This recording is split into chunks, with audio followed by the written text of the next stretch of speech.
안녕하세요. 소프리 짬뽕 알뜰 세트입니다. 보통 무언가에 집착을 하다 보면 유명해지기도 합니다. 김성규라는 이름을 가진 분은 2016년 9월 21일 누군가에게 우웅이라고 아침에 보낸 이후로 거의 매일같이 아침 8시 20분쯤에 우웅을 보내는데요. 지속적인 우웅에 일을 받는 분은 차단을 한다고도 하고 욕도 하지만 정말 매일매일 출석 체크하듯이 우웅을 보냈고 11월이 되어도 정말 거의 매일같이 우웅을 보냅니다. 12월이 지나고 해가 바뀌어도 그의 우웅은 계속되는데요. 2017년 3월에 이상한 파르페 같은 사진과 함께 여친 생김이라는 카톡을 보내지만 여친이 생긴 이후로도 계속 우웅을 보냅니다. 그러다 3월 21일 이후로 우웅을 보내지 않으니 오히려 글쓴이 측에서 이제 너 없으면 살 수 없는 몸이 되었다며 책임지라고까지 하는데요. 결국 헤어졌다는 카톡을 보냈고 이후로는 카톡이 오지 않자 오히려 보고 싶다는 문자를 보내기도 합니다. 이번엔 이렇게 뭔가를 정말 오랫동안 끈질기게 집착했던 사람들을 모아봤습니다. 그럼 한번 볼까요? 첫 번째는 국거박입니다. 국민거품 박병호의 줄임말인데요. 박병호 선수는 LG 트윈스로 입단했지만 인상적인 모습을 보이지 못하다가 넥센 히어로즈로 트레이드되면서 포텐을 터뜨려 2012년에는 장타율, 홈런, 타점 1위를 기록하는 트리플 크라운의 MVP를 수상하고 4년 연속 홈런왕을 기록하는 등 탈취 효과의 아이콘 같은 선수인데 박병호의 기사마다 악플을 다는 댓글러가 바로 국거박이었습니다. 당시에 야구 기사라면 꼭 댓글을 남겨 많은 야구 팬들이 한 번 정도는 그 이름을 봤을 정도인데요. 박병호가 홈런을 치면 목동은 구장이 작아서 홈런을 잘 친다든지 삼진이 월등히 많다는 등의 논리로 정말 24시간 내내 박병호 관련 기사만 올라오면 악플을 작성합니다. 정말 특이한 건 기사가 올라오는 순간 아침이든 저녁이든 새벽이든 거의 일바로 답글을 남긴다는 점인데요. 심지어 박병호 선수가 미국에 진출했을 때도 국거박의 활동은 계속되었는데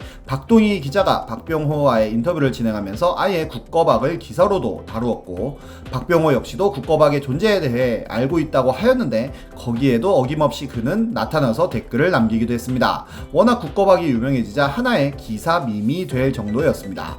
박병호 선수 역시도 처음엔 한번 사진이라도 찍자고 했다가 나중에는 그분 사정이 있겠죠 라고 하더니 더 나중에는 댓글을 안 본다고까지 할 정도로 마음고생이 심하기도 했었는데요. 밥 먹으면서 처음으로 꺼낸 말이 국거박 좀 잡아주세요 였다고까지 합니다. 결국 넥센 측에서는 국거박을 고소하겠다고까지 했는데 구단 차원에서 조사한 결과 그가 활동했던 기간은 약 6년이고 총 댓글 개수는 4만 7천여 개라고 합니다. 이는 얼추 계산해보면 하루에 약 20개의 악플을 하루도 빠짐없이 써야 하는 숫자이기도 합니다. 그러자 그는 고소 취하 요건을 충실히 이행하겠다며 오늘부로 네이버에 댓글을 일체 달지 않겠다고 하였지만 소년제 기사에 박병호 선수를 같이 껴서 다시 악플을 달기 시작하더니 심지어 박병호 선수 기사뿐만 아니라 평창 노선영 김보름 사건 때도 김보름 선수에게 악플을 남기기 바쁘기도 했었는데 결국 넥센에서 고소를 진행하려고 PDF까지 다 따놨지만 박병호 선수의 반대로 고소를 진행하지는 않습니다. 그리고 작년 여름 네이버 스포츠의 댓글이 잠정 중단되면서 그의 직장도 없어졌고 이후로의 근황은 전해지지가 않고 있네요. 박혜진의 악플로 역시도 정말 유명한데요. 2014년 박혜진이 고소를 하였지만 반성문을 쓰고 선처를 호소하기에 봉사활동하는 것을 조건으로 고소를 취하여 함께 연탄 봉사를 하며 훈훈하게 마무리 짓나 싶었는데 같이 봉사활동을 했던 그 악플러가 2017년에 다시 악플로 고소를 당하기도 했습니다. 심은진의 악플러 역시도 유명한데요. 악플로 징역 4개월의 무거운 벌을 받기도 했었는데 심은진을 경찰서에서 만나서는 언니 조심히 가세요 라며 손을 흔들길래 하나도 안 반갑다고 하니 그래도 조심히 가세요 라고 하기도 하고 SNS에 본인의 경찰서 인증샷과 함께 아까 만나서 반가웠다는 글까지 남기기도 하였습니다. 오히려 악플러의 부모님은 딸을 구속해주신 분들께 고마웠다고까지 하는 인터뷰를 하기도 했습니다. 다음은 난다난다 니한다 상주기 사건입니다. 난다난다 니한다는 호빵맨 작가의 또 다른 애니메이션으로 초딩 고양이가 슈퍼 고양이로 변신하여 어려움에 처한 사람들을 돕지만 만성 피로에 시달린다는 내용인데요. 인기도 굉장히 많아 스폰지밥과 함께 재능 방송을 캐리하는 대표작이기도 했습니다. 총 2기 83회를 마지막으로 종영하는데요. 그리고 만화에 인기가 많자 여러가지 팬카페도 나타나고 극장판이라는 이름으로 팬아트를 만들기도 했습니다. 그러던 중 한 카페에서 상죽이라는 분 역시도 허구의 스토리로 팬소설을 썼다고 하는데요. 2005년에는 네이버 지식인에 니안다가 몇 화까지 나왔는지 알려달라는 질문이 올라오는데, 상주기는 3기가 있다며 현재 나고야 TV에서 방영하고 있다는 허위 사실을 유포합니다. 문제는 이를 믿는 사람들이 점점 생겨나서 3기를 찾는 사람들이 계속 생겨났다는 점인데요.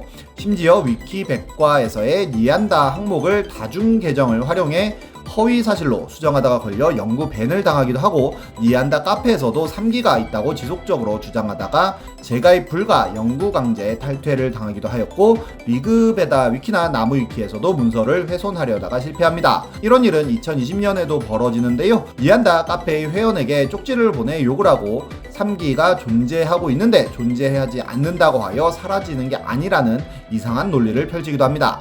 2020년에는 오래되어 놀라운 일본 애니메이션 랭킹 3위로 니안다가 선정되었다는 블로그 글에도 역시 상주기라는 이름으로 3기가 있다는 글을 쓰기도 했는데, 아직도 이러고 사니? 라는 댓글을 받기도 했는데 거의 15년째 3기설을 주장하고 있네요. 다음은 래픈리나입니다. 이분의 집착은 딱 하나인데요. 바로 외계어에 집착한다는 점입니다. 2000년대 중반부터 지금까지도 컨셉질을 하고 있는데요. 블로그에 올리는 모든 글들을 외계어로 써서 올리고 있으며, 블로그의 인기가 시들해지자 페북과 트위터를 통하여 활발한 활동을 하기도 했는데, 처음 보면 정말 무슨 말인지 하나도 못 알아볼 것 같은데 두세 번 보다 보면 다 이해가 되는 묘한 매력을 가지고 있기도 합니다. 블로그에는 나름 느낌 있는 그림들을 함께 올려서 나름의 팬층이 있기도 했는데요. 컨셉질에 심취한 나머지 국립국어원과 키보드 배틀을 벌이기도 했는데, 국립국어원이 팥을 파틀로 발음하는 것이 맞다고 하자 이는 거짓말이라며 11년 동안 파틀로 발음해 왔다고 하기도 하였고, 거기에 국립국어원은 다시 한번 그 문장을 바로 잡아주기도 하였습니다.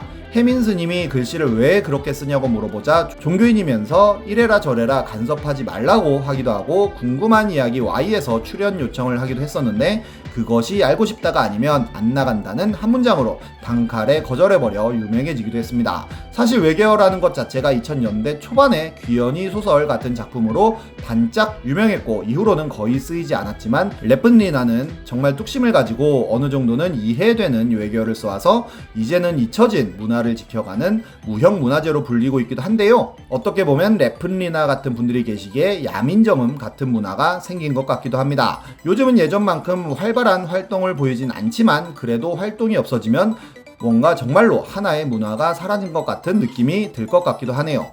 야민정음 역시도 이제는 대표적인 것 외에는 많이 사용하지 않는 걸 보면 인터넷 문화는 수명이 짧은 것 같긴 합니다. 지금까지 속풀이 짬뽕 알뜰 세트였습니다.